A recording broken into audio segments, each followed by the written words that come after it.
శివాలయంలో దీని గురించి తెలుసుకుందాం.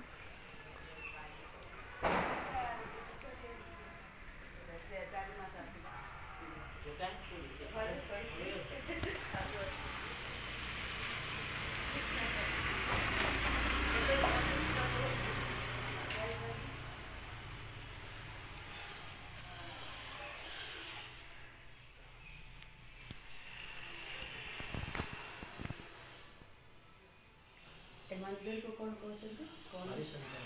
हरिशंकर मंदिर.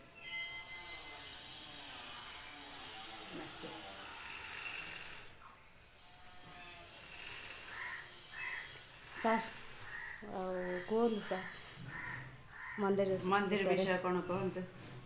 मंदिर 1981 मसीहारू प्रतिष्ठा होती. मंदिर रे जड़े पूजक थिले. से जड़े पूजक आगुरु रामचंद्र दास बोलते. आम बापा पूजा कर मंदिर रे 1981 तो आज पर्यटन पूजा चलती. पुओ बापा भी 2013 पढ़े पूजा कर स्वप्नादेश मंदिर.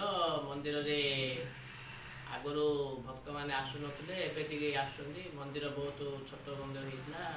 साई लोक मैंने देखु नथिले. जन भक्त ताको मंदिर तैयार कले. ये पूजा करते सक्सेस पर से कहते मंदिर तैयार करने से मंदिर तैयार कले. तापर आम पूजा कर मंदिर सेमती किसी आर्थिक परिस्थिति खराब किए बुझुना कमिटी ना पुलिस जगह मंदिर पुलिस ये अच्छी तो किए बाहर लोक पशुना ये मंदिर चलती. सोमवार संक्रांति कार्तिक मासरे गहली अन्य दिने भक्त टे समागम कम.